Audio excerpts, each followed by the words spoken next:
show you guys this before I'm gonna show you guys the ICJ thing, because you have the IDF, you have Israel that's just openly bragging about the war crimes they're committing, like this one being one of them. It says, "Don't mess with Israel." Music off, but they bragging here. Like, this is what happens when you fuck with Israel. Okay, you just literally admitting to genocide here, admitting to war crimes. And there's so many examples of these. I gotta be careful what I show for YouTube, but they just posting casually war crimes on Israeli social media, and they're being documented all over Twitter.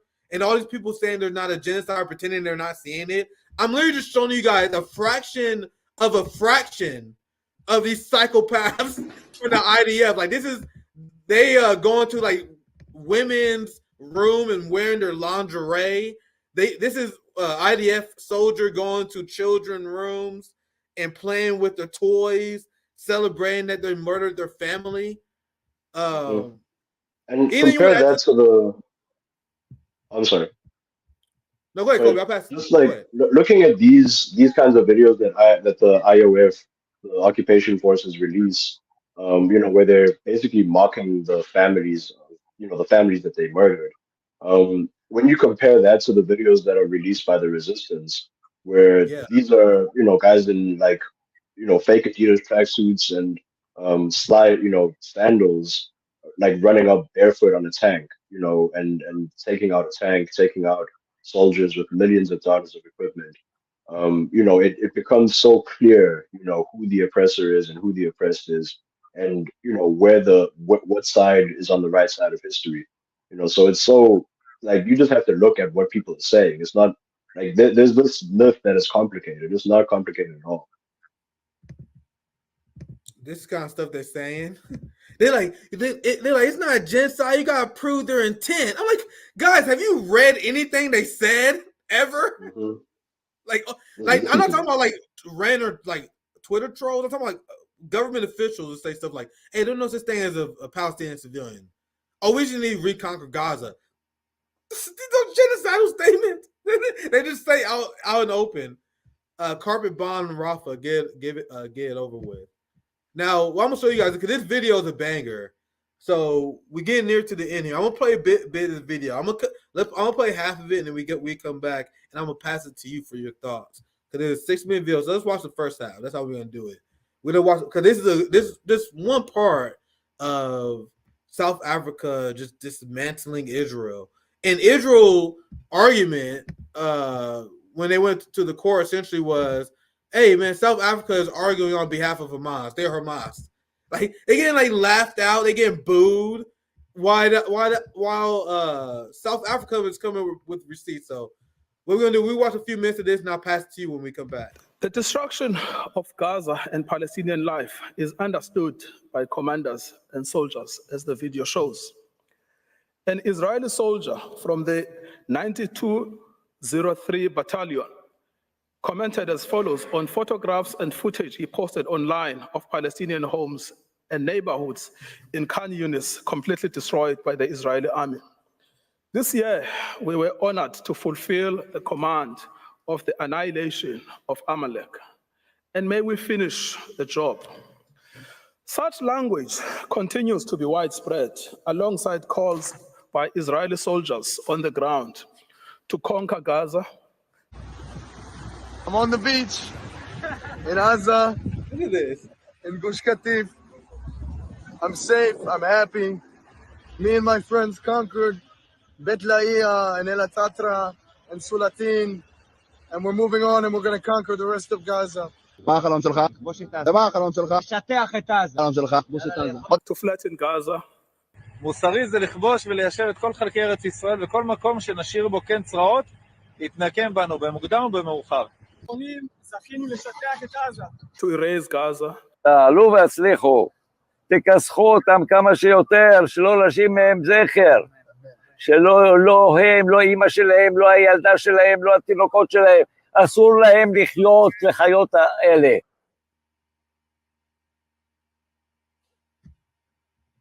To destroy Gaza. יאללה לפרק את רפיח! יאללה לפרק את רפיח! יאללה לפרק את רפיח!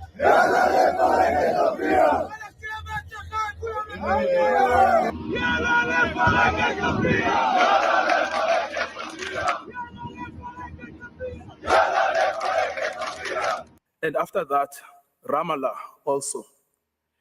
Israeli soldiers serving in Gaza continue to openly call for the deaths to Arabs.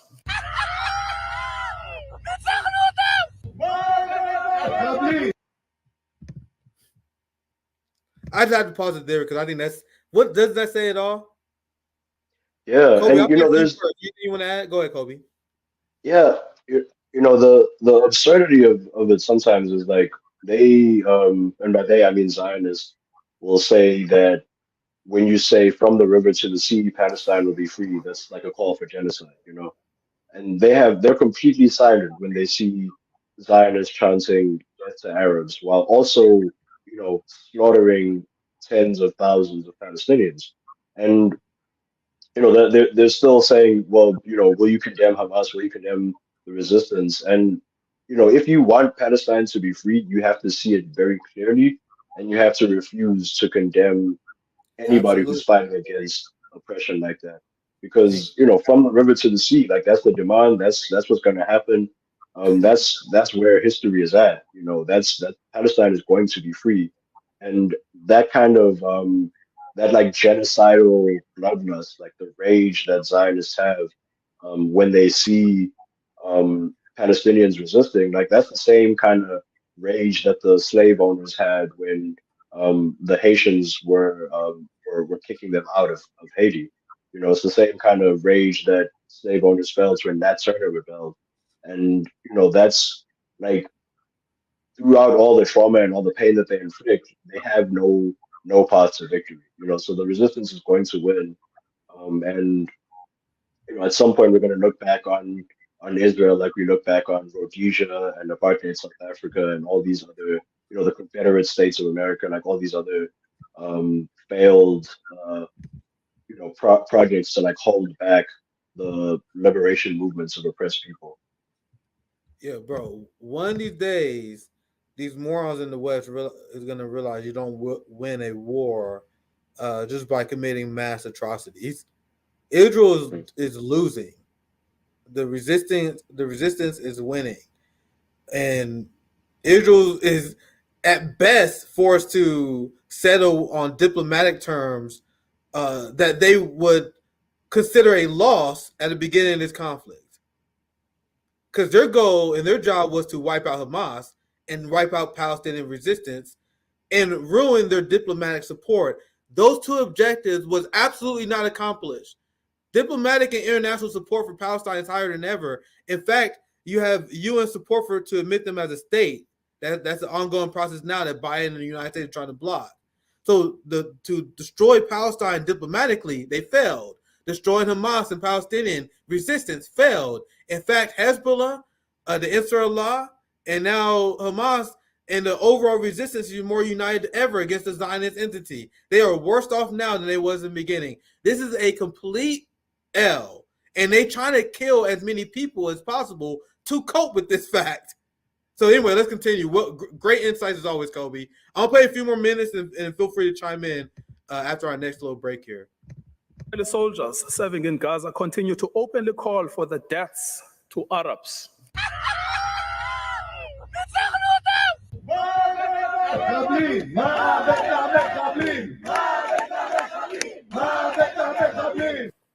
Declaring, may you burn alive, that Gaza is burning, that we will burn your mother, and that all of Sajaiya will burn in flames. Public statements such as this show that even members of the Israeli parliament are fully aware of the orders of this court, but have continued to openly incite genocide without censure. Such sentiments are also widely expressed across Israeli society. Many Israelis, including Israelis living in illegal settlements in the West Bank, have actioned statements by government officials calling for the denial of aid to Gaza. By destroying food aid on its way, including setting trucks on fire, putting sugar in tanks and destroying the food itself.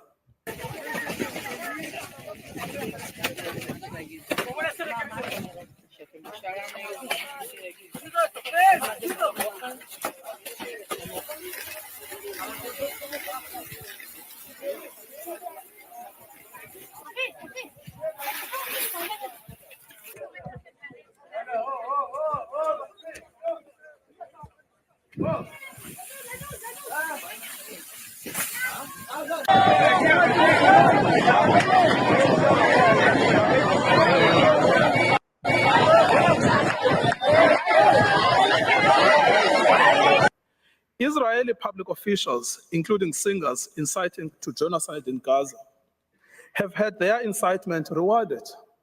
שאנחנו צריכים להכות באויב 10 מכות, למחות את זכר עמלק, כמו שכתוב, להרים את הזרוע בחג הפסח בזרוע נטויה, ביד חזקה ובזרוע נטויה, ולתת לו מכה אחת כזאת שהוא יצרח. One singer who popularized and adapted to Israel's current military operations in Gaza, the racist Israel football chant, "May your village burn," changed it to "May Gaza be erased." You guys see, for our last little intermission here, you guys see the amount of undeniable evidence that South Africa is bringing. Now you guys see why there was a complete media blackout in the West when South Africa was presenting their argument. And then when Israel presented their argument at the International Court of Justice, the BBC shamelessly live streamed the whole thing as if it made Israel look good. The moron RFK Jr. said there's no evidence that there's a genocide in Israel. Meanwhile, South Africa got receipt after receipt after receipt. This is why I said international law is on trial as much as Israel is. Because I know there's a side I'm on this apparently on. I'm not denying that. But how can anyone deny the ironclad arguments that South Africa is making right now? You want to know the serious arguments that Israel is making right now? They're making a mockery of international law, my friends. They're not even taking it seriously. I showed you guys the bumbling speech they gave a few weeks ago. Their argument is legitimately that they're doing this, that South Africa is doing this for Hamas. Literally, Blinken, the Biden administration, is saying, literally agreed with Israel that South Africa is moving and benefiting on behalf of Hamas. There was legislation made by Republican members of Congress that was reevaluating the relationship with South Africa because of their genocide case. And one of the reasons they mentioned in the legislation was because they said that South Africa was being friendly with Hamas. You guys see how they're not even taking this seriously? As South Africa is bringing the receipts, going to the science, you have the West spreading bumbling, idiotic lies, ridiculous claims that South Africa is doing it because somehow they are favored to a fringe radical Islamic group. That's absurd. Kobi, you want to take that? You want to add to this? Yeah, I think it's the kind of like might makes right ideology. Like there's nowhere they can go in terms of like justifying what they're doing. If you believe that Palestinians are human beings, which they are, you have to see this for what it is. And those people who are chanting, who are singing about death to Arabs, and like that's top down, in Israeli society. Like that's from Netanyahu, Ben Gvir, the soccer players. They had kids, throwing out the aid that was supposed to be going into Gaza. So that kind of indoctrination that people go through is to dehumanize Palestinians. And from like Frantz Fanon, Malcolm X, and a lot of other people said that like there's no reasoning with that kind of oppression.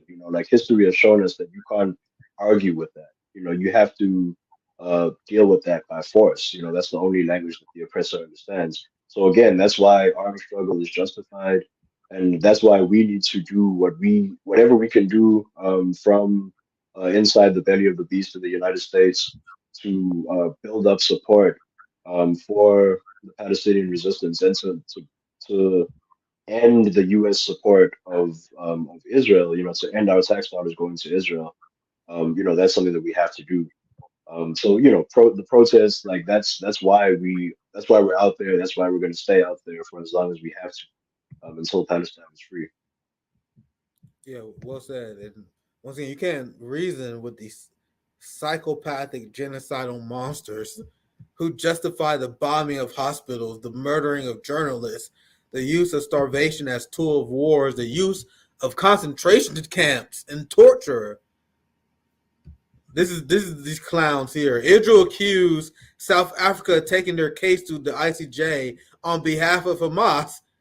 As you guys saw the fire, and I'm gonna finish that video, but I'm gonna show you guys just the contrast. How seriously South Africa is taking this versus the West that's treating this like a fucking game. Targeting of civilians is a war crime.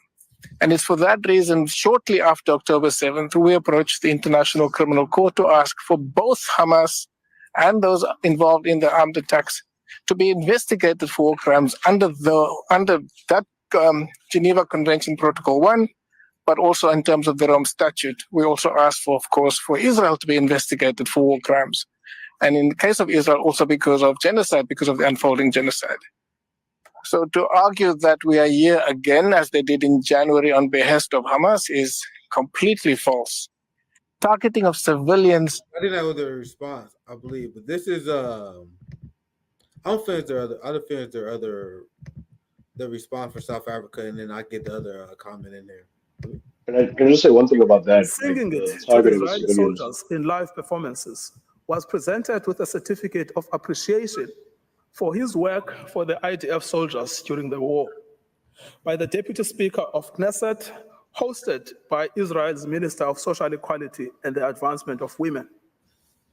אנחנו לא שורפים את הכפר, אנחנו מוחקים להם את הכפר וצריכים לשרוף להם את הכפר.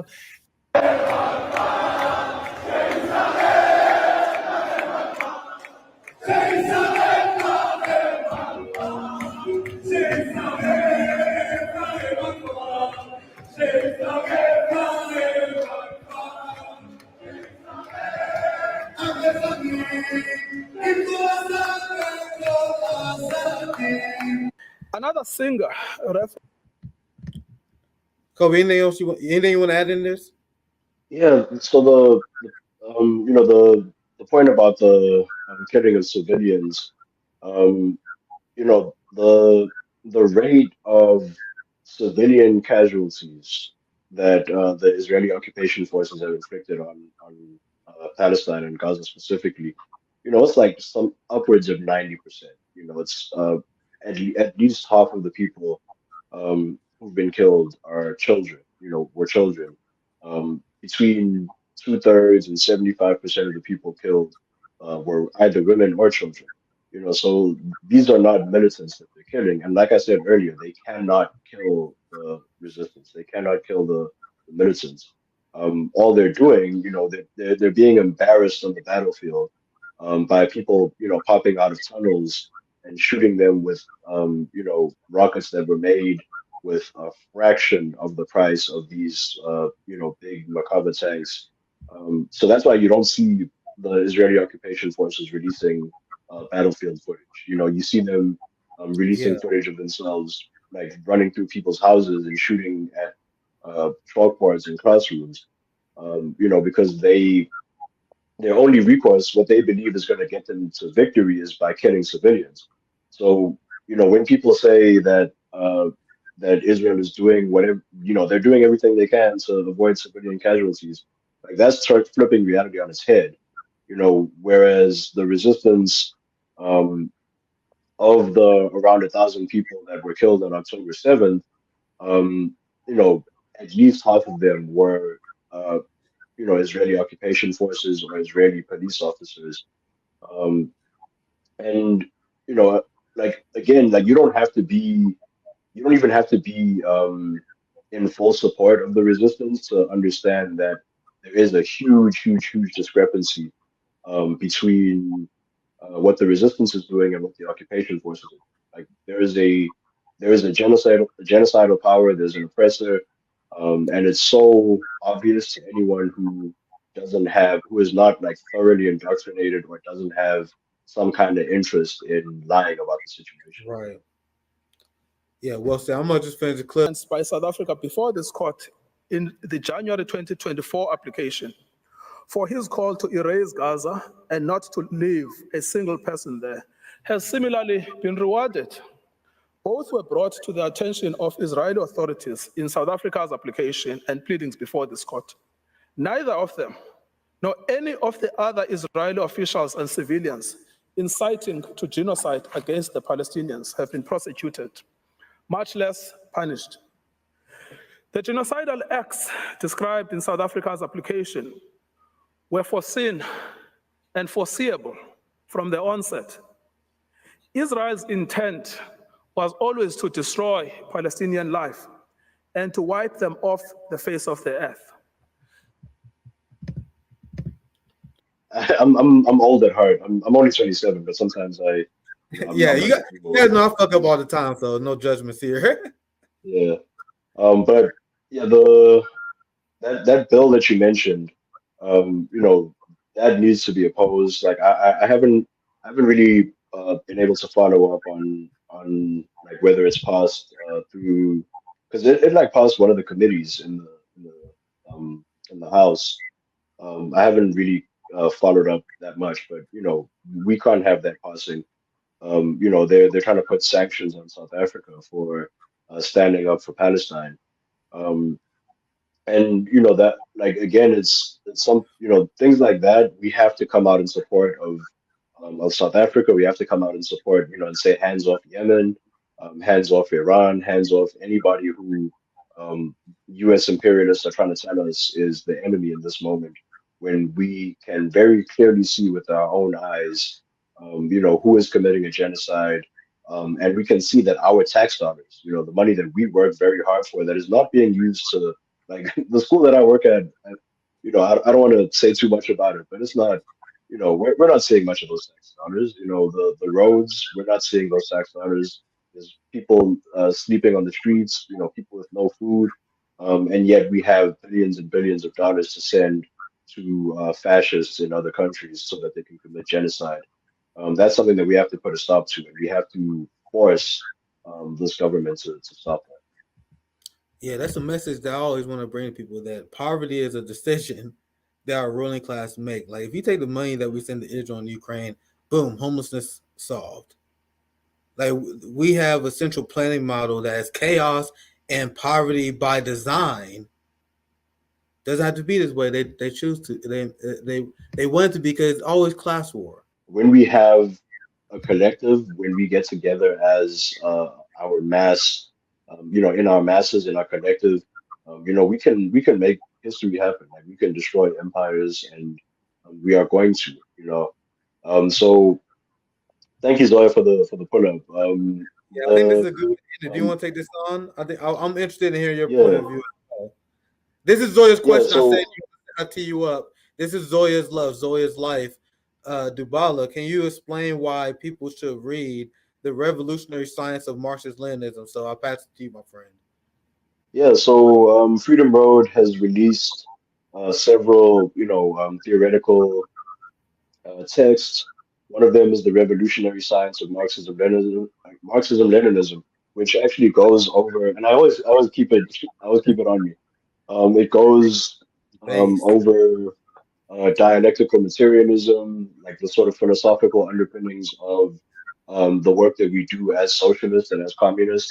It goes over the organization, how, like, democratic centralism, that the method of organization that Lenin used to spark to carry through the Russian Revolution. Not just Lenin, but the Bolsheviks.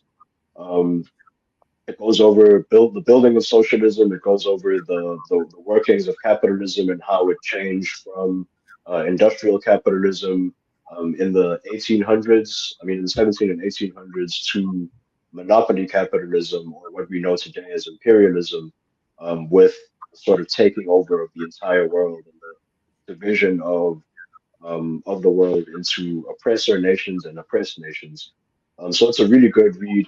I would also advise people to get, and I have it around here somewhere, but I'd also advise people to read Marxist-Leninist Perspectives on Black Liberation and Socialism by Frank Chapman. That was also published by Freedom Road.